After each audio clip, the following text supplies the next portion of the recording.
بسم اللہ الرحمن الرحیم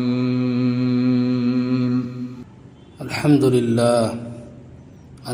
للہ وکفى وسلام علی عباده الذین اصطفى اما بعد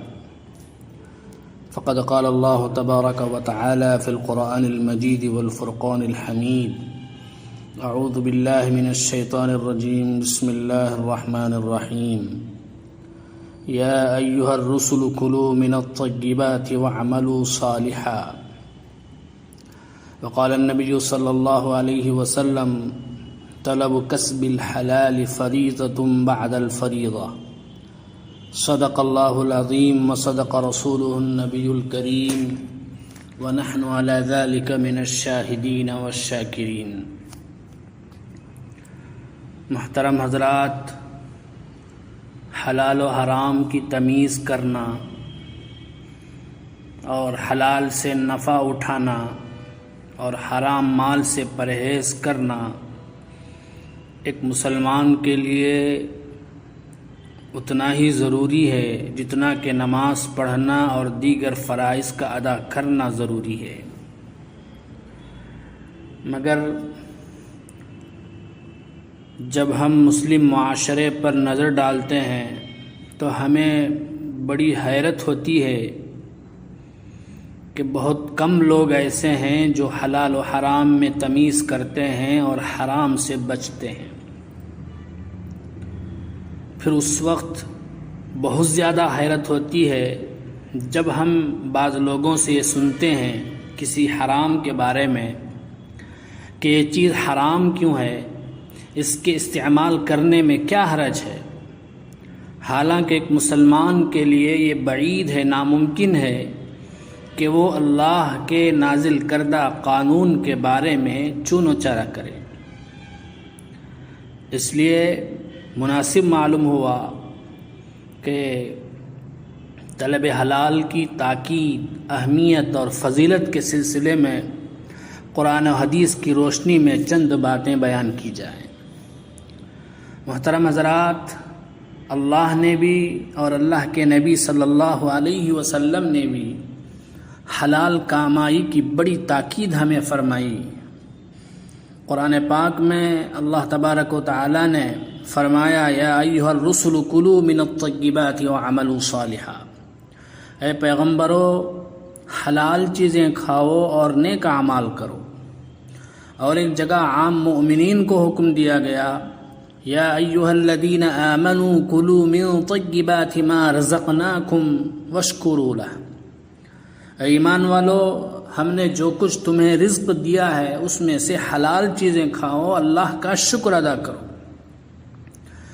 اور ایک جگہ ساری انسانیت کو خطاب کر کے اللہ تبارک و تعالی فرماتے ہیں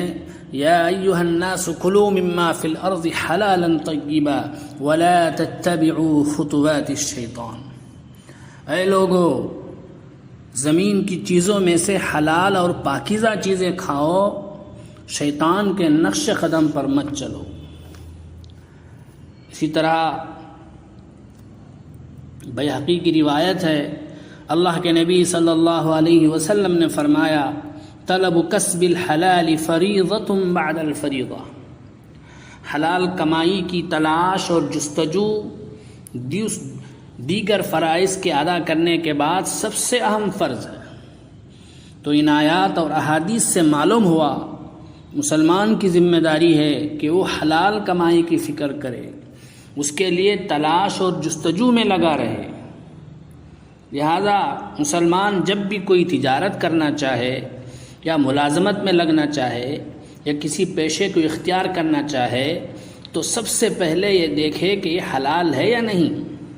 اس کے بعد ہی اس کام میں لگے۔ حدیث میں اللہ کے نبی صلی اللہ علیہ وسلم نے حلال کمائی کے سلسلے میں اور اپنے ہاتھ کی کمائی کے سلسلے میں بڑی فضیلتیں بیان فرمائی ہیں۔ چنانچہ بخاری شریف کی روایت میں ہے، اللہ کے نبی صلی اللہ علیہ وسلم نے فرمایا ما اکل احد طعاما خط خیرا من ان یأکل من عمل یدیہ، کوئی شخص اپنے ہاتھ کی کمائی سے بہتر کھانا نہیں کھایا وَإِنَّ نبی اللہ داؤد علیہ السلام كَانَ يَأْكُلُ مِنْ عَمَلِ يَدَيْهِ، اللہ کے نبی داؤد علیہ السلام اپنے ہاتھ کی کمائی سے کھاتے تھے۔ شارح مشکات نے لکھا ہے کہ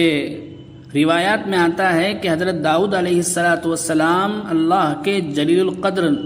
نبی بھی تھے اور اپنے وقت کے زبردست بادشاہ بھی تھے۔ وہ اپنی حکومت میں لوگوں سے اپنے بارے میں پوچھتے رہتے تھے، جو ان کو نہیں پہچانتا تھا اس سے دریافت کرتے کہ بتاؤ داؤد کیسا ہے، لوگوں میں اس کی سیرت اور عادت کس درجے کی ہے، اس کے بارے میں تمہارا تأثر کیا ہے۔ ایک دن ایسا ہوا کہ اللہ تبارک و تعالیٰ نے ایک فرشتے کو اجنبی آدمی کی شکل میں ان کے پاس بھیجا، تو داؤد علیہ السلام نے اس سے پوچھا کہ داؤد کیسا ہے، اس کے بارے میں تمہارا کیا خیال ہے؟ تو اس فرشتے نے کہا داؤد تو بہت اچھے آدمی ہیں، مگر اتنی بات ضرور ہے کہ وہ بیت المال سے کھاتے ہیں۔ بس یہ سننا تھا کہ حضرت داؤد علیہ السلام کے دل و دماغ میں ایک بجلی سی کود گئی، فوراً اپنے پروردگار سے دعا فرمائی کہ رب العالمین مجھے بیت المال سے بے نیاز کر دے، مجھے کوئی ایسا ہنر عطا کر دے جس سے میں اپنی روزی کما سکوں۔ چنانچہ اللہ تبارک و تعالیٰ نے ان کی دعا قبول فرمائی اور انہیں زرہ بنانے کا ہنر عطا فرمایا۔ روایات میں آتا ہے کہ اللہ نے ان کے ہاتھوں کو ایسی خاصیت عطا فرمائی کہ لوہا ان کے ہاتھوں میں پہنچتے ہی موم کی طرح نرم ہو جاتا تھا، جس سے وہ زرہ بناتے اور ہر دن ایک زرہ تیار کرتے اور اس کو 6000 درہم میں فروخت کرتے، اور 6000 درہم کو اس طرح صرف کرتے کہ اس میں سے 2000 تو اپنی ذات پر، اپنے اہل و عیال پر خرچ کرتے، بقیہ سب کے سب فقراء اور مساکین پر صدقہ اور خیرات کرتے تھے۔ تو اس حدیث کے اندر اللہ کے نبی صلی اللہ علیہ وسلم نے ہم لوگوں کو ترغیب دی ہے کہ تم اپنے ہاتھ کی کمائی سے کھاؤ، کیونکہ یہ سب سے بہترین روزی ہے۔ دیگر انبیاء علیہ السلام جتنے بھی گزرے ہیں سب اپنے ہاتھ کی کمائی سے کھاتے تھے، سب کوئی نہ کوئی ہنر کرتے تھے، کوئی نہ کوئی تجارت کرتے تھے۔ حضرت نوح اور حضرت زکریا علیہ السلام کے بارے میں آتا ہے کہ وہ دونوں نجار تھے، کارپینٹر تھے۔ موسیٰ علیہ السلام اور دیگر کئی انبیاء کے بارے میں آتا ہے کہ وہ بکریاں چرایا کرتے تھے۔ ابھی داؤد علیہ السلام کے بارے میں گزرا کہ وہ لوہار تھے، اور حضرت ایوب علیہ السلام کے بارے میں آتا ہے کہ وہ کپڑے کا کاروبار کرتے تھے۔ حضرت عیسیٰ علیہ السلام کے بارے میں آتا ہے کہ وہ اور ان کی والدہ حضرت مریم سود کاتا کرتے تھے۔ ہمارے نبی حضرت محمد مصطفیٰ صلی اللہ علیہ وسلم چمڑے اور کپڑے کا کاروبار کرتے تھے۔ تو بہرحال ان تمام باتوں سے معلوم ہوا کہ سب سے بہترین رزق، سب سے بہترین روزی وہ ہے جو آدمی اپنے ہاتھ کی کمائی سے، اپنے ہاتھ کی ہنر سے کھائے۔ کسب حلال کی بھی بڑی فضیلت آئی ہے۔ ایک حدیث میں حضرت ابو ہریرہ رضی اللہ تعالیٰ عنہ فرماتے ہیں کہ ہم اللہ کے نبی صلی اللہ علیہ وسلم کی خدمت میں بیٹھے ہوئے تھے کہ ایک جوان شخص پہاڑی راستے سے حاضر ہوا۔ ہم نے اسے دیکھ کر آپس میں کہا کاش یہ جوان اپنی جوانی اور اپنی توانائی، اپنی جد و جہد، محنت سب اللہ کے راستے میں خرچ کر دیتا۔ اس بات کو رسول اکرم صلی اللہ علیہ وسلم نے سن لی اور فرمایا وما سبیل اللہ الا من قتل، کہ اللہ کے راستے میں صرف وہی ہے جو اللہ کی راہ میں شہید ہو جائے؟ نہیں، من سعی علی والدیہ ففی سبیل اللہ، جو اپنے والدین کے لیے کوشش کرتا ہے، محنت کرتا ہے، وہ بھی اللہ کے راستے میں جہاد کرنے والا ہے۔ ومن سعی علی عیالہ ففی سبیل اللہ، اور جو شخص اپنے اہل و عیال کے لیے حلال کی تلاش و کوشش کرتا ہے وہ بھی اللہ کے راستے میں جہاد کرنے والا ہے۔ ومن سعی علی نفسہ لیعفها ففی سبیل اللہ، اور جو اپنی جان کے لیے حرام سے اپنے آپ کو بچانے کے لیے حلال کی کوشش کرتا ہے وہ بھی اللہ کے راستے میں جہاد کرنے والا ہے۔ لیکن امن سعی علی التکاثر ففی سبیل الشیطان، جو محض مال بڑھانے کے لیے محنت کرتا ہے، کماتا ہے، وہ شیطان کے راستے میں۔ بزرگوں اور دوستو، حلال کی برکتیں بھی بے شمار ہیں، کیونکہ حلال کمائی سے جو مال حاصل ہوتا ہے وہ بڑا ہی بابرکت ہوتا ہے، اس میں خاص قسم کی نورانیت ہوتی ہے، اس کی وجہ سے آدمی کی دعائیں قبول ہوتی ہیں، اعمال صالحہ کی توفیق ملتی ہے۔ چنانچہ مشہور حدیث ہے،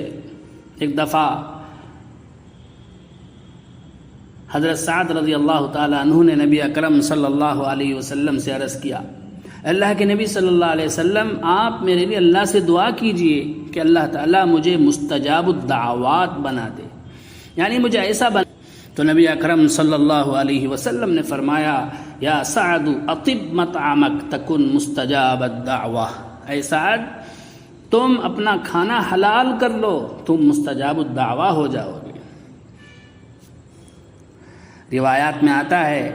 کہ حضرت سعد بن ابی وقاص رضی اللہ تعالیٰ عنہ کی دعائیں خاص طور پر قبول ہوتی تھیں۔ ایک دفعہ کسی نے حضرت سعد بن ابی وقاص رضی اللہ عنہ سے پوچھا، صحابہ کے مابین آپ کی دعائیں قبول کی جاتی ہیں، اس کی کیا وجہ ہے؟ تو حضرت سعد رضی اللہ عنہ نے فرمایا، میں کوئی لقمہ اپنے منہ کے پاس ایسا نہیں لے گیا جس کے بارے میں میں یہ نہ جانتا ہوں کہ وہ کہاں سے آیا اور کہاں گیا۔ جیسا کہ میں نے اوپر آیت پڑھی، یا ایھا الرسل کلوا من الطیبات واعملوا صالحا، اس سے معلوم ہوتا ہے کہ حلال غذا کا اثر یہ ہے کہ اس کی وجہ سے اعمال صالحہ کی توفیق ہوتی ہے، اس کی وجہ سے خاص قسم کی نورانیت ہمیں حاصل ہوتی ہے۔ مشہور واقعہ ہے حضرت امام شافعی اور امام احمد ابن حنبل رحمہم اللہ کا۔ ہم جانتے ہیں کہ حضرت امام شافعی رحمۃ اللہ علیہ حضرت امام احمد ابن حنبل رحمۃ اللہ علیہ کے استاذ تھے، لیکن امام احمد ابن حنبل رحمۃ اللہ علیہ کے کارناموں کی وجہ سے، ان کی بزرگی کی وجہ سے حضرت امام شافعی رحمۃ اللہ علیہ بھی ان کا احترام کرتے تھے۔ ایک مرتبہ ان کو اپنے یہاں مہمان بنایا، ان کے آنے سے پہلے اپنی بیٹیوں سے کہہ دیا کہ بہت بڑے بزرگ آ رہے ہیں، ان کا خاص خیال رکھنا، ان کی خوب خدمت کرنا، ان کا احترام کرنا۔ چنانچہ بیٹیوں کے اندر حضرت امام احمد ابن حنبل رحمۃ اللہ علیہ کی بڑی عقیدت پیدا ہو گئی۔ چنانچہ حضرت امام احمد ابن حنبل رحمۃ اللہ علیہ حضرت امام شافعی رحمۃ اللہ علیہ کے گھر تشریف لائے، دسترخوان چنا گیا، کھانا پیش کیا گیا، تو معمول کے خلاف حضرت امام احمد ابن حنبل رحمۃ اللہ علیہ نے خوب شکم سیر ہو کر کھایا، خوب کھانا کھایا۔ اس پر بیٹیوں کو بڑا تعجب ہوا۔ پھر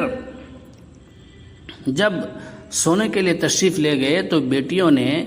لوٹے میں پانی کمرے کے باہر رکھ دیا تاکہ وہ پانی وضو کرنے کے لیے تہجد کے وقت کام آئے۔ لیکن جب فجر کے وقت بیٹیاں اٹھیں تو دیکھا کہ پانی ویسے کہ ویسے ہی رکھا ہوا تھا، تو انہیں اور بھی تعجب ہوا۔ ایک تو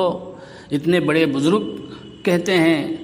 ایک تو انہوں نے کھانا اتنا کھایا، دوسرا یہ کہ انہوں نے تہجد بھی نہیں پڑھی، یہ کیسے بزرگ ہیں؟ چنانچہ بیٹیوں نے جا کر اپنے ابا سے شکایت کی کہ ابا جان، آپ تو کہتے ہیں کہ بڑے بزرگ ہیں، مگر ہم نے ان کے اندر یہ دو چیزیں بزرگوں کے معمول کے خلاف دیکھی ہیں۔ تو حضرت امام شافعی رحمۃ اللہ علیہ نے انہیں سمجھایا کہ بیٹیوں، بزرگوں کے اعمال پر اعتراض نہیں کیا کرتے۔ بہرحال چونکہ استاذ تھے اس لیے انہوں نے اپنے شاگرد سے وجہ پوچھ لی کہ ہماری بیٹیوں کو تمہارے ان دو باتوں پر اعتراض ہے۔ تو حضرت امام احمد ابن حنبل رحمۃ اللہ علیہ نے فرمایا، بات یہ ہے کہ جب میں کھانا کھانے کے لیے آپ کے دسترخوان پر بیٹھا تو آسمان سے عجیب و غریب انوار و برکات نازل ہو رہے تھے، اس لیے میں نے چاہا کہ زیادہ سے زیادہ ان انوار و برکات کو سمیٹ لوں، اس لیے میں نے زیادہ کھانا کھایا۔ اور اس حلال کھانے کی برکت سے جب میں رات کو قرآن و حدیث سے استدلال کرنے کے لیے بیٹھا تو رات بھر